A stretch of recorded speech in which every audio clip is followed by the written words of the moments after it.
আসসালামু আলাইকুম। কিভাবে মাংস ছাড়াই ভুনা খিচুড়ি রান্না করবেন এই রেসিপিটি আজকে শেয়ার করছি। প্রথমে একটি বাটিতে পরিমাণ অনুযায়ী চাল ও একই সাথে ডাল নিয়ে মিশিয়ে নেবেন।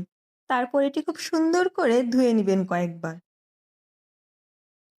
পানি ঝরার জন্য একটি ছাঁকনিতে রেখে দিন। তারপর একটি প্যানে তেল গরম করে তাতে গরম মশলা দিয়ে দিন। এখানে এলাচটা ভেঙে দেওয়ার চেষ্টা করবেন, তাহলে ঘ্রাণটা বের হবে। গরম মশলাগুলো অল্প আঁচে বেশ কিছুক্ষণ ভাজুন। এখানে আঁচটা একেবারে লো রাখবেন। এরপর কিছু শুকনো মরিচ কেটে তা ভেজে নিচ্ছি ও একই সাথে রসুন ও পেঁয়াজ কুচি ভেজে নিচ্ছি।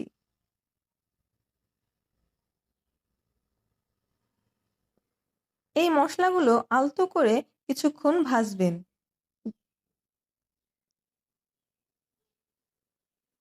যখন মশলাটা লাল হয়ে আসবে, তখন এতে পরিমাণ মতো আদা রসুন বাটা ও একই সাথে ধনিয়া গুঁড়া, লাল মরিচের গুঁড়া, হলুদের গুঁড়া, ভাজা জিরার গুঁড়া ও একই সাথে পরিমাণ মতো লবণ দিয়ে নিবেন। সব মসলা একসাথে কিছুক্ষণ নেড়েচেড়ে রান্না করুন। অতঃপর একটি ঢাকনা দিয়ে ঢেকে দেন যাতে কাঁচা ভাবটা না থাকে। তারপর এই মশলার সাথে ধুয়ে রাখা চাল ও ডালের মিশ্রণটি দিয়ে খুব ভালোভাবে নেড়েচেড়ে দিবেন। এখানে যেন সম্পূর্ণ চাল ও ডালের মিশ্রণ খুব ভালোভাবে মশলার সাথে লেগে যায় এবং সময় নিয়ে এটি ভাজতে হবে। এটি যত ভাজবেন ততই ঝরঝরে হবে। তারপর এখানে পরিমাণ মতো খিচুড়ির জন্য পানি দিয়ে তারপর একটি ঢাকনা দিয়ে ঢেকে রাখুন।